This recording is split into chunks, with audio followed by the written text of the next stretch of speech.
About 2 years ago, my life was stopped, turned upside down, shaken, and spun around. 2 years ago, May 1st, the unthinkable happened, something none of us saw coming. Sometimes good people end up in the wrong place at the wrong time, and once they hit the wall, there's no going back. On May 1st, 2016, I woke up to my mother in a panic. It was about 8:30 a.m. I asked her what's wrong. She said she had just received a phone call saying my brother was being held at gunpoint. As my mom was on the phone, I was getting dressed because I knew we were going to have to leave soon. As we were walking out the door, WRAL flashes on the TV saying, "One man has been shot in Roseville, North Carolina. The victim has not been identified." We had a good 30-minute drive to Roseville. We made it there in 15 minutes.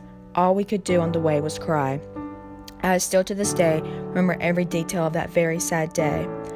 We were sitting around the dining room table, trying to get some perspective. We hear the phone ring. It was my brother Michael. My mom answers and he says, "I'm getting charged with first-degree murder." My brother feared for his life, but yet they say it wasn't self-defense. Our world as we knew it shattered to the ground. I felt like someone had just put a knife in my chest and there was nothing I could do about it. The next day, May 2nd, 2016, we appeared in court. We could not walk or move without a media group in our face asking questions. After we appeared in court, we got a phone call later that night that my brother's house was no longer a crime scene and we could go in. To this day, I remember exactly where everything was. I remember opening the door and the smell. It was burnt into my nose. The smell of blood and the smell of death. I know exactly where every bullet hole is, and I remember exactly where his body laid and on which side and where he was shot.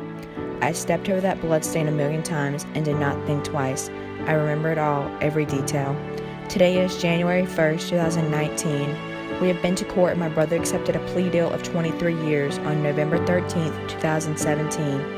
He was transferred from Wake County Jail to Central Prison.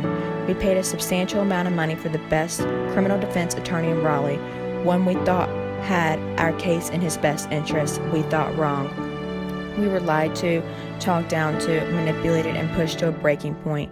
If you really had our case in your best interest, my brother would not be serving a 23-year sentence. All evidence points to an innocent man. He accepted this plea deal because living conditions were so bad. No medical care, powdered milk, not even real pencils. He was willing to give more time just to get out of the horrid living conditions so he can move on with his life. Not that Central Prison is much better. Michael has been in prison for 4 months and it has been a big adjustment. 3 weeks ago, a gang member pulled a knife on him and tried to kill him. He walked away with only a few cuts. I can speak for my whole family when I say we would give up anything and everything just to have him at home. I'm a model, former Mar USA, Teen Miss USA.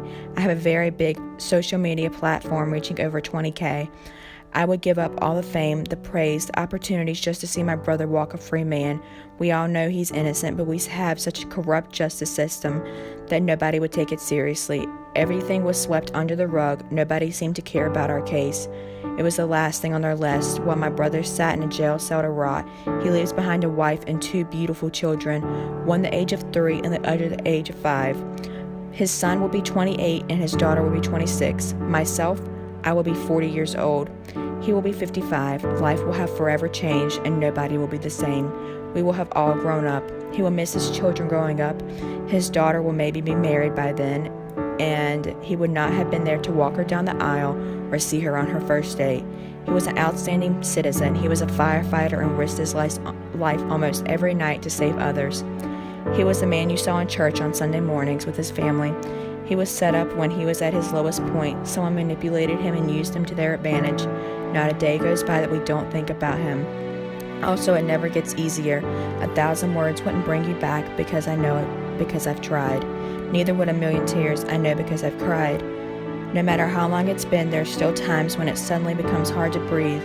You gave no one a last farewell, nor said goodbye. You were gone before we knew it, and God only knows why. A million times we will miss you. If love alone could have saved you, you never would have gone. One day we will see each other again, and it will be bittersweet. So yes, you asked what I would give up. I would give up everything, my whole life, just to see my brother walk a free man. If in this we all know who the real criminal is, who should be locked up, no, it isn't James Michael Aaron either. We just keep faith that the justice will be served.